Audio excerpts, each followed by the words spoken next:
Caleb was actually a little surprised when I said, man, this is already your 5th NBA game. And then Cody went on to tell me what he's learned so far is it is hard to keep track of the days. Well, it is Wednesday and it is game day in Sacramento, as all 7 events now enter the fray. That includes team roping. So if I'm the header, my man Kurt Schroeder over here is the healer. Now, Kurt, everything yesterday looked pretty smooth in those shoots, but behind the scenes, it's somewhat like organized chaos. I'll trade the heat and the smoke for this rain and chilly temperatures any day. Can't say the same for the golfers, though, because they sounded the horn. They are off the course with a handful still left to finish their rounds. But as it looks right now, Mother Nature certainly not being quiet for these PGA golfers. Happy to do it. I mean, I got it. We didn't come here to lay up. You know, if we're going to come cover the game, we're going to come cover the game. All shows included. Happy to be on Good Morning Reno. We just made it inside Albertson Stadium. It's kind of ominous right now. We are literally one of just a few people in this stadium. 6:20 the tip-off. There's going to be a lot more Zags in here in the coming minutes as we get ready for Gonzaga and Baylor, number 1 and number 2 all season long. That's the game we wanted. It is the game we get. It was the news we didn't want to see coming, but we also couldn't help but see it coming. The fall sports season is hanging by a thread nationwide. Reportedly, multiple big conferences are set to call it as early as this week. But as early as today, Nevada's conference was one of the first to wave the white flag at the coronavirus. Well, hello, Reno. We are here in the Nevada locker room, and I am sitting with Jordan Caroline, who currently has the most important Achilles in Des Moines, Iowa. How you feeling, JC? This week, sports and in some ways life has come to a halt as we all huddle together in these historic times, or I guess technically huddle away from each other. I have to bring levity. I'm the sports guy, right? Friends, it gives me immense pleasure to welcome you back to the Sports Caravan. He is Kurt Schroeder. I'm Mike Stefansson, and after 371 days away, Kurt, we are back, baby. It's also going to be not just the first college game in the history of this stadium, also the first game to allow fans. They have permitted 2,000 fans, and I tell you what, on my way here, I did see a few Wolfpack license plates. They're also working with Maury Distributing, so Maury has started to send kegs out to hopefully your favorite watering hole in town, and then in the next couple weeks, you can expect to see cans of Wolfpack Ale at most grocery and liquor stores in town. Well, look at the time. It's time for me to clock out. So, reporting at Brewers Cabinet, cheers, I'm Mike Stefansson. All right, so the Aces hosted Oklahoma City tonight at Greater Nevada Field. A lot happened during the game, but it was before or after the 90 minutes I was there to cover it. Seriously, a very unlucky night for your boy. But let's try anyway, shall we? Welcome back to town, Chris Owings, the 2013 PCL MVP, returning to Reno. He had a base hit tonight, but who wants to talk about the game, right? I want to talk about Alex Verdugo. Gets a walk. LA's prospect rocking some PF Flyers tonight. Yes, those are the real thing, and he's going to show them off in the third, bolting for second base, and oh, you know he's safe. Oh, but he scuffed them up. He's got to make sure he cleans them immediately. Seriously, these are like one-of-a-kind shoes. In the bottom half, Christopher Negron will smack one to center. Oh, it's going far, but that's where Verdugo plays, and he's wearing the PF frickin' Flyers. What a grab.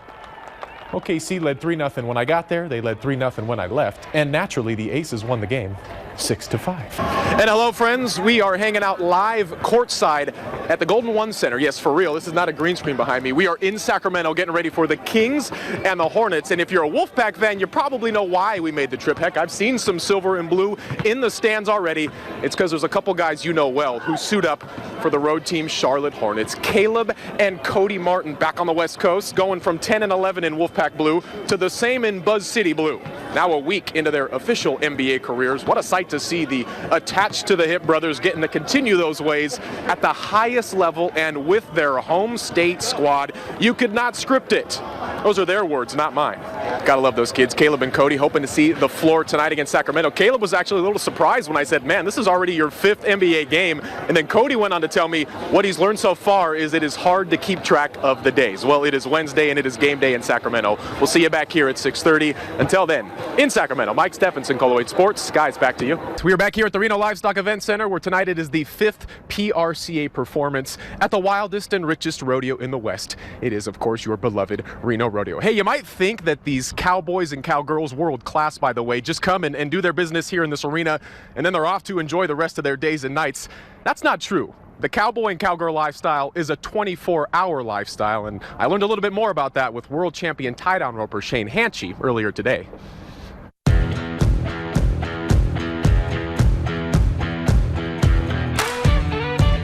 Really awesome to get that behind-the-scenes look with this young man right here. It is Shane Hanchy out of Sulphur, Louisiana. Shane, I noticed back there handwritten, it said if you win the go-around each night at the Reno Rodeo, you get a gas card. That's lifeblood for you guys. Oh man, that's better than gold, man. That's what we all strive for, is to put some money in that diesel tank. Let's just get an idea of how much you're going to be using that diesel over the next 4 days. What's happening?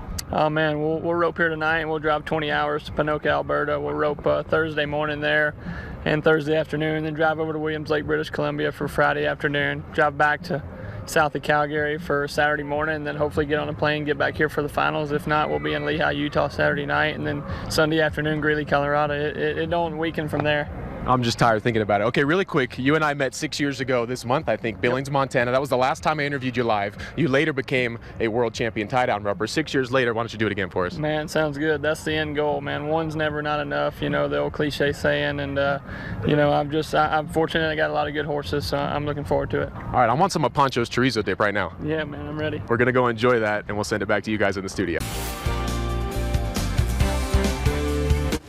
Oh, we're getting right to the lights tonight, friends. Kings trying to win a 4th straight, visiting Charlotte. Miles Bridges is like a 4th what? My goodness, he's a rookie, friends. This guy, not a rookie, Tony Paquet, aging like a fine French wine, is Mr. Parker. Sack kept it close early, though. Buddy Hield emerging into a star. He had a game-high 24 points. But the Hornets, you might say, were swarming tonight. Kemba Walker going to beat the halftime horn. You don't even need to see second-half highlights. Kings fall in this one 114-95. Hey, this guy used to be the coach of the Kings, but now he's here, doing a lot better, leading the Wolfpack. But what if he had never came to Reno? It could have happened. Today, Coach Musselman dropped this little tidbit when reflecting on landing his first college gig. I called San Jose State when their job was open. I don't mind telling people. That was 30 minutes from my home, and I couldn't get the AD to return a phone call. So, you know, like, high motivated to prove that, you know, all the things that people said somebody coming from the pro game couldn't do. You know, the motivation will never leave. Could you imagine Eric Musselman leading the Spartans and coming into Lawler Event Center? What a sad reality that would have been. Oh, but he's here and excelling. The Wolfpack fans and their blood pressure would love to see the nation's number 10 squad get back to squashing foes. Nevada was impressive in holding off a feisty Fresno State team, but the Pack was, dare I say, fortunate to escape Boise State with a W. The Mountain West is weird this year. It may be par for the course, though. Nevada's played a ton of nail-biters since Coach Muss has arrived, but when is enough enough? Probably never, but at least the guys are used to it. I've been doing that for like 4 years, so like I've got enough experience. So it'd be nice to get some space, but you know, just being in that situation, it doesn't really rattle you at this point. So it's always, you know, it is what it is. You look across the board, and there's a lot of college basketball games that are really, really close, and our conference, you know, is wild. I mean, there's a lot of schizophrenia going on with teams in our league.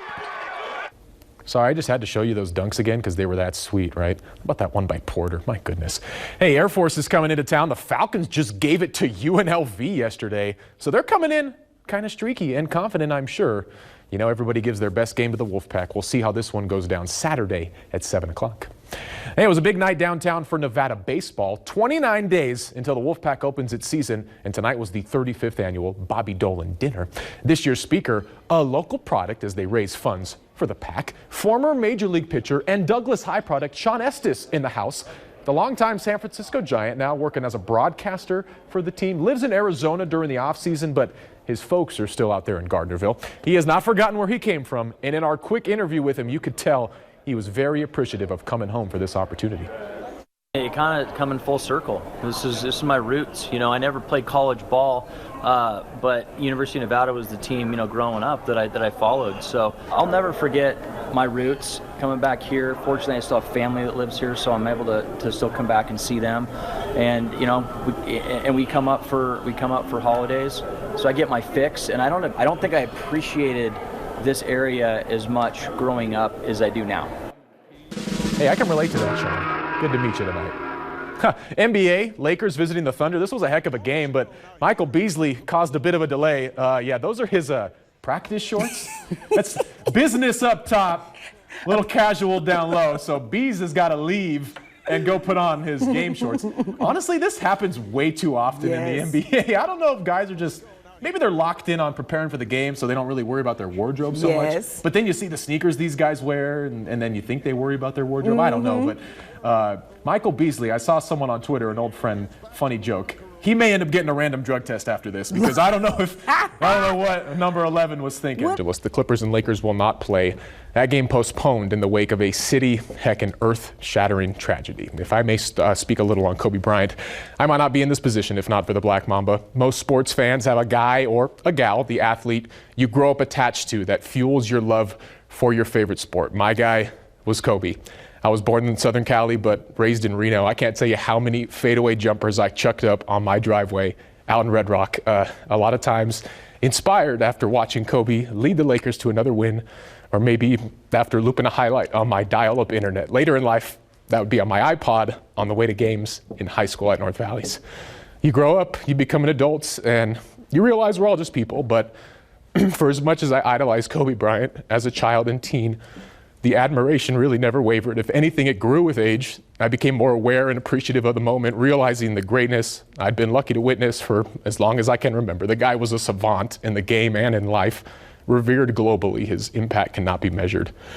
When Kobe announced his retirement, I bought tickets to his last game within an hour. I just had to be there. He dropped 60, and they showed me on the television broadcast. That'll always be a top 5 night in my life. Like millions around the world, the news of Sunday's horrific tragedy shocked me to the core. To think of young Gianna Bryant, her teammates, their legacies yet to be built, their parents, the pilot, it's unthinkable, heartbreaking to imagine what their families are feeling right now, and there's truly no correct words. Kobe was surrounded by a team, and we all just wanted him to lead one more comeback win. I know he had flaws, but the thing that kept alive my childhood admiration for Kobe was when I learned we shared a passion for storytelling. His second career surprised me so much, and it was on track to be better than the first. I had wild dreams that maybe someday I could be a peer of his.